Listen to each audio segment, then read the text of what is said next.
Show de bola, hein? Que bola, parabéns. Boa Boa noite, noite. Boa noite. boa noite. Estamos nessa noite recebendo aqui nosso colega Douglas, Opa, que vai comentar para nós a respeito do livro Payback, da escritora Margaret Atwood.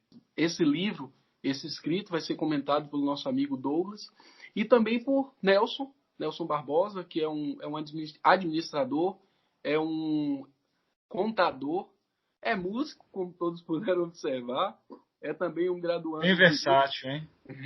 é um homem das mil utilidades. Douglas, faça as honras aí para começar a falar um pouco sobre o Payback, sobre a Margaret e também sobre o que o livro aborda. Perfeito.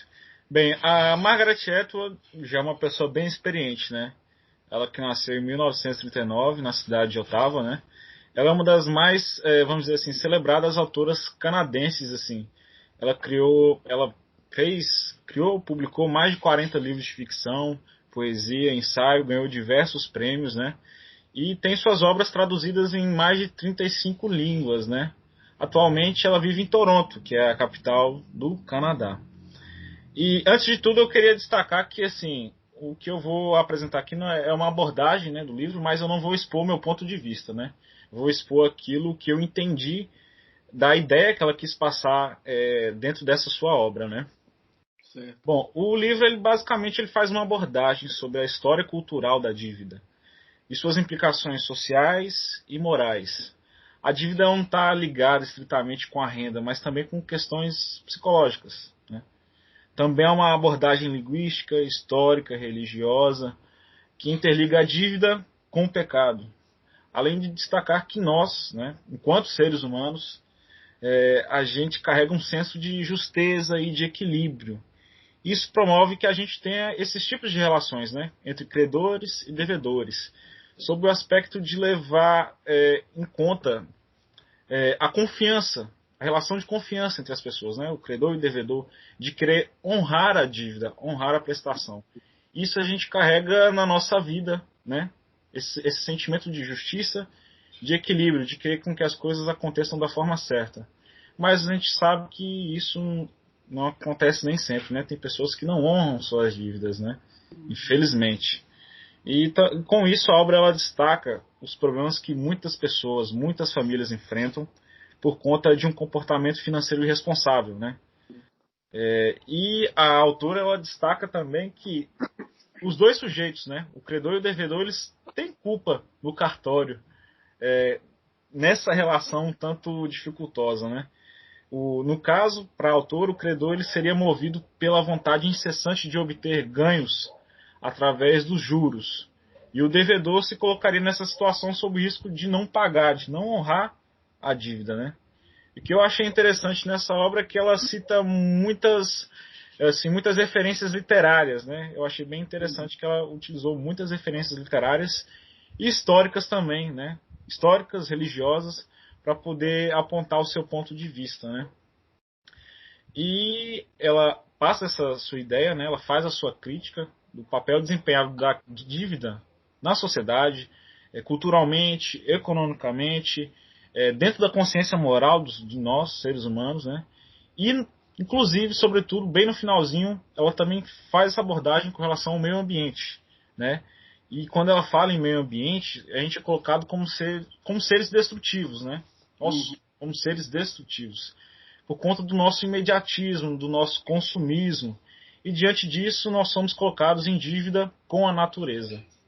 Então, a Margaret, ela tem esse cuidado da abordagem histórica.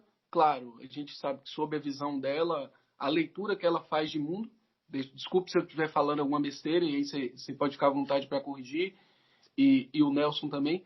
Então, ela utiliza dessa leitura que ela tem de mundo, até porque todos nós, ao comentarmos algo, a gente utiliza nossas crenças, nosso aprendizado, nossa visão Exato. filosófica, religiosa, né, que compõem o escopo das ideias. E sob essa perspectiva, de trazer um pouco a nossa realidade, gostaria de ouvir a opinião aí de Nelson a respeito do livro, da autora, de como isso se apresenta, de como a economia se porta e se relaciona naquilo que lhe compete comentar nessa noite. Bom, perfeito, Thiago. Vamos fazer uma comparação com a economia atual, né, e principalmente 2020, com o que a autora traz, a Margarete, ela traz em seu livro, né? O que tem acontecido, né? Em tempos de crise, nada pior do que o quê? Você contar que tem que pagar alguma coisa, não é mesmo?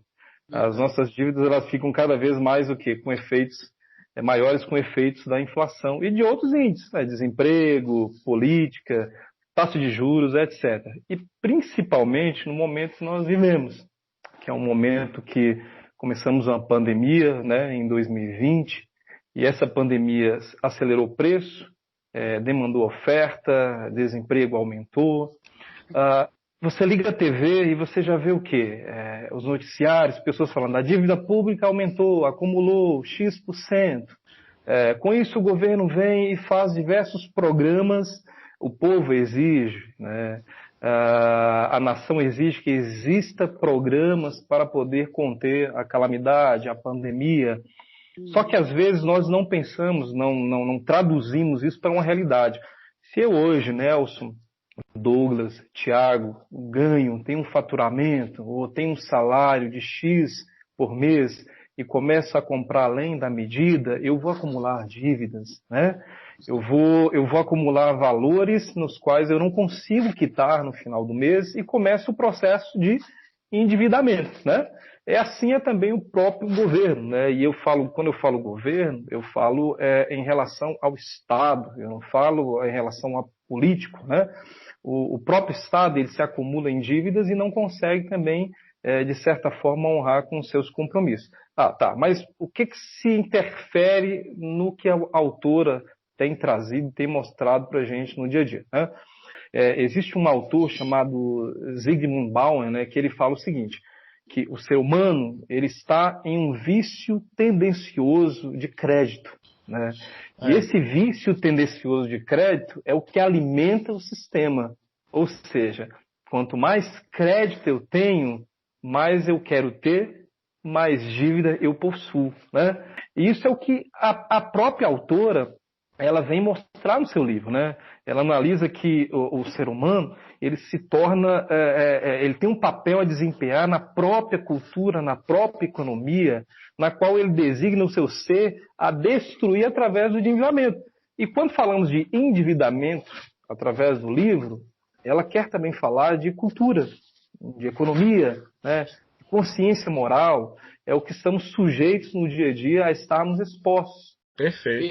Perfeita abordagem, Nelson. E se me permite um comentário final a respeito, eu acredito que o momento é propício porque, como você lembrou bem, a pandemia, a gente nem comentou sobre a pandemia no início, mas você trouxe com dados importantes para relatar a economia e essa interligação, essa junção com a questão da dívida, desse momento delicado que nós estamos passando.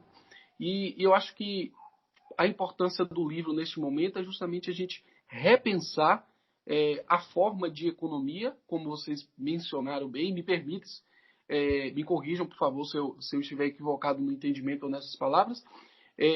Então, através dessa análise e desse momento de reflexão sobre economia, a gente conseguir desenvolver um pensamento ou formas mais justas e coerentes na condução desse processo de vida, tanto para aqueles que cobram o que tem direito, que a gente sabe que tem direito, mas também para aqueles que se veem em meio a essa oportunidade de crédito e, em vez de utilizar de forma consciente, saudável, acabam, porventura, utilizando dos benefícios que no futuro, como você disse bem, depois é debitado em alguma conta e geralmente é daqueles que gastaram além do que deveriam.